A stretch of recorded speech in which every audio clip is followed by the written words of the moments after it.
صلی اللہ علی محمد صلی اللہ علیہ وسلم۔ اعوذ باللہ السمیع العلیم من الشیطان الرجیم، بسم اللہ الرحمن الرحیم، والصلاة والسلام علی رسولہ الکریم۔ بخاری شریف کتاب الاستسقاء۔ آج اس میں جو باب ہم پڑھیں گے تحویل الرداء فی الاستسقاء، بارش کی دعا کے دوران چادر پلٹانے کا بیان۔ یہ ذکر ہم پیچھے بھی پڑھ چکے ہیں، لیکن اس وقت باب کچھ اور تھا اور اس کے اندر اس چادر پلٹانے کا ذکر آیا تھا۔ اب اس کو امام بخاری نے الگ باب باندھ کے تو یہ دو احادیث اس کے اندر لائے ہیں، حدیث نمبر 965 اور 966۔ حدثنا اسحاق کہتے ہیں قال حدثنا وهب قال اخبرنا شعبۃ عن محمد بن ابی بکر رضی اللہ تعالیٰ عنہ عن عباد بن تمیم عن عبداللہ بن زید ان النبی صلی اللہ علیہ وسلم استسقى فقلب رداءه۔ زید بن عاصم مازنی کہتے ہیں کہ نبی صلی اللہ علیہ وسلم نے بارش کے نزول کے لیے دعا مانگی اور اپنی چادر کو پلٹایا۔ یہ ہم پیچھے پڑھ چکے ہیں کہ چادر کا جو دایاں حصہ تھا اس کو نبی صلی اللہ علیہ وسلم نے بائیں طرف کیا اور جو بایاں تھا اس کو دائیں کندھے پہ دیا۔ تو قلب ردا جو ہے یہ ایک مستقل سنت نہیں ہے، بلکہ بس ایک علامتی عمل تھا کہ جس طرح اس چادر کو میں نے تبدیل کر دیا یا اللہ اسی طرح تو ہماری حالت کو بھی بدل دے۔ یعنی یہ ضروری نہیں ہے کہ ایسا کیا جائے، لیکن آپ صلی اللہ علیہ وسلم نے ایسا کیا تھا۔ اگلی حدیث ہے 966 اور یہ حدیث جو ہے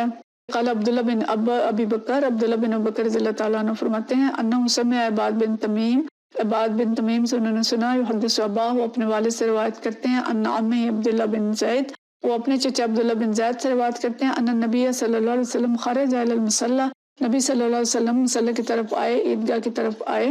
فاستسقى، پھر انہوں نے بارش کے لیے دعا مانگی، فاستقبل القبلہ، اور پھر قبلے کی طرف رخ کیا، قلب رداءه وصلى رکعتین، اور قبلے کی طرف رخ کیا، اپنی چادر کو پلٹایا اور 2 رکعتیں ادا کی۔ یہاں بھی وہی چیز ہے، عیدگاہ کے لیے نکلے تھے اور پھر دعا بارش کے لیے بھی دعا کی اور پھر قبلہ کی طرف رخ کیا، اپنی چادر کو پلٹایا اور 2 رکعتیں ادا کریں۔ یہاں پہ امام بخاری ایک اور تشریح کر رہے ہیں، قال ابو عبداللہ یعنی امام بخاری فرماتے ہیں کان ابن عیینہ یقول، ابن عیینہ کہتے ہیں کہ وہ صاحب الاذان، کہ یہ جو عبداللہ بن زید جن کو کہا گیا ہے کہ سفیان بن عینیہ کہتے تھے کہ یہ عبداللہ بن زید اذان والے ہیں، وہ صحابی جنہوں نے خواب میں اذان دیکھی تھی، لیکن امام بخاری کہتے ہیں ولکنہ وہم، لیکن یہ ان کا وہم ہے، لأن هذا عبداللہ بن زید بن عاصم المازنی مازن الانصار، کہ یہ عبداللہ بن زید اصل میں عبداللہ بن زید بن عاصم المازنی ہیں جن کا تعلق انصار کے قبیلے مازن سے تھا۔ یعنی یہ 2 عبداللہ بن زید تھے، ایک وہ تھے جنہوں نے خواب میں اذان دیکھی تھی اور ایک یہ ہیں جن کا تعلق جو ہے قبیلہ مازنی سے تھا۔ تو اس کی تشریح جو ہے امام بخاری کرتے ہیں۔ اگلا باب ہے باب انتقام الرب عز وجل من خلقه بالقحط اذا انتهك محارمه، کہ جب اللہ عز وجل کی محرمات کو پامال کیا جاتا ہے تو وہ اپنے مخلوق سے قحط سالی کے ذریعے انتقام لیتا ہے۔ یعنی جب اللہ تعالیٰ کی جو حرام چیزیں ہیں ان کو حلال قرار دے لیا جاتا ہے اور لوگ نافرمانیاں کرنے لگتے ہیں اور اللہ کی حدود کو توڑتے ہیں، تو ایسے موقع پر اللہ تعالیٰ قحط سالی کے ذریعے ان سے بدلہ لیتا ہے اور ان کو متنبع کرنا چاہتا ہے۔ تو معلوم ہوتا ہے کہ یہ عنوان امام بخاری نے لگا لیا، لیکن انہیں اس عنوان پہ انہیں ایسی حدیث نہ ملی جو ان کی شرائط پہ پوری اترتی ہو، تو انہوں نے اس کے نیچے کوئی حدیث نہیں لکھی، لیکن یہ کہ اس باب کے متعلق جو ایک حدیث دوسری کتابوں کے اندر آئی ہے، سنن ابن ماجہ کے اندر ہے، باب الفتن کے اندر، تو وہ حدیث چلے ہم پڑھ لیتے ہیں۔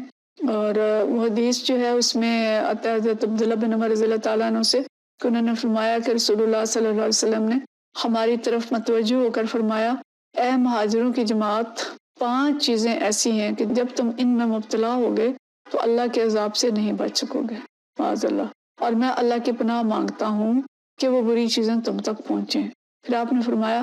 کہ جب بھی کسی قوم میں بے حیائی یعنی فحاشی، عریانی، زنا کاری وغیرہ پھیل جاتی ہے، اعلانیہ ہونے لگتی ہے، تو اس میں طاعون اور ایسی بیماریاں پھیل جاتی ہیں جو ان کے گزرے ہوئے بزرگوں میں نہیں ہوتی تھیں، جیسے آج کل ہم دیکھتے ہیں کہ ایڈز اور جنسی بیماریاں جو طرح طرح کی پھیل چکی ہیں، جو پہلے زمانے میں نہیں تھی، اب یہ بیماریاں آ چکی ہیں۔ پھر فرمایا جب وہ ناپ تول میں کمی کرتے ہیں تو ان کو قحط سالی، روزگار کی تنگی اور بادشاہ کے ظلم کے ذریعے سزا دی جاتی ہے۔ جب وہ اپنے مالوں کی زکوٰۃ دینا بند کرتے ہیں تو ان سے آسمان کی بارش روک لی جاتی ہے، اور اگر جانور نہ ہوں تو انہیں کبھی بارش نہ ملے، استغفر اللہ۔ اور جب وہ اللہ اور اس کے رسول کے ساتھ کیے ہوئے عہد توڑتے ہیں تو ان پر دوسری قوموں میں سے دشمن مسلط کر دیے جاتے ہیں اور ان سے وہ کچھ چھین لیتے ہیں جو ان کے ہاتھ میں ہوتا ہے۔ اور جب ان کے امام یعنی سردار اور لیڈر اللہ کے قانون کے مطابق فیصلے نہیں کرتے اور جو احکامات اللہ نے اتارے ہیں انہیں اختیار نہیں کرتے تو اللہ تعالیٰ ان میں آپس میں لڑائی ڈال دیتا ہے۔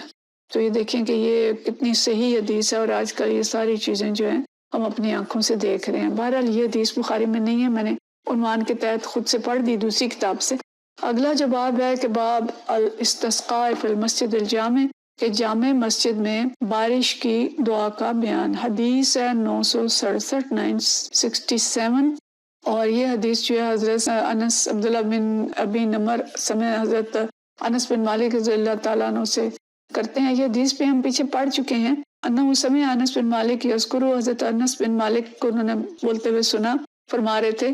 ان رجلا دخل یوم الجمعۃ من باب کان وجهه المنبر، کہ ایک شخص آیا جمعے کے دن اور اس کا جو چہرہ تھا وہ ممبر کی طرف تھا۔ نبی صلی اللہ علیہ وسلم قائم یخطب، کھڑے تھے خطبہ دے رہے تھے، یا خطبے کے لیے کھڑے ہو چکے تھے، خطبہ شروع کرنے لگے تھے۔ فاستقبل رسول اللہ صلی اللہ علیہ وسلم، تو رسول اللہ صلی اللہ علیہ وسلم کے سامنے جا کے کھڑا ہو گیا قائما، فقال یا رسول اللہ ہلکت المواشی وانقطعت السبل فادع لنا یغیثنا، کہ یا رسول اللہ مواشی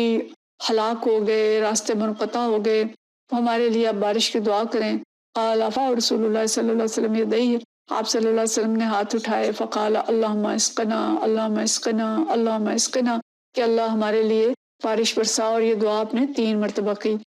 قال انس، انس فرماتے ہیں ولا واللہ، اور اللہ کی قسم، ما نرى في السماء من سحاب من ملقزعۃ ولا شیء، کہ ہم آسمان میں نہ کوئی بادل دیکھ رہے تھے، نہ کوئی بادل کا ٹکڑا، نہ کوئی ایسی چیز۔ وما بیننا وبین صلع من بیت ولا دار، اور ہمارے اور صلع کے پہاڑ کے درمیان کوئی گھر نہیں تھا، کوئی ایسی چیز نہیں تھی، یعنی کوئی رکاوٹ نہیں تھی، ہم آسمان کو صاف دیکھ رہے تھے۔ قال فطلعت من ورائه سحابۃ مثل الترس، اور ہم نے دیکھا کہ بیت الصلہ جو پہاڑ تھا صلہ کا، اس کے پیچھے سے بادل اٹھے۔ فلما توسط السماء انتشرت ثم امطرت، پھر کیا ہوا کہ جو بادل تھے آسمان کے درمیان میں آ گئے، پھر وہ پھیل گئے اور پھر بارش شروع ہو گئی۔ قال واللہ ما رأینا الشمس ستا، اور پھر وہ کہتے ہیں اللہ کی قسم ہم نے 7 دن سورج نہیں دیکھا، یعنی 7 دن تک بادل برستے رہے۔ ثم دخل رجل من ذلك الباب في جمعة المقبلة، پھر اگلے جمعے کو ایک شخص اسی طرح دروازے سے داخل ہوا، رسول اللہ صلی اللہ علیہ وسلم قائم یخطب، نبی صلی اللہ علیہ وسلم کھڑے ہو چکے تھے خطبے کے لیے۔ فاستقبلہ قائما، تو سامنے آ کے کھڑا ہو گیا، فقال یا رسول اللہ ہلکت الاموال وانقطعت السبل فادع لنا یمسکھا، تو یا رسول اللہ مال مویشی مرنے لگے، راستے منقطع ہو گئے، اللہ سے دعا کریں کہ اللہ اس کو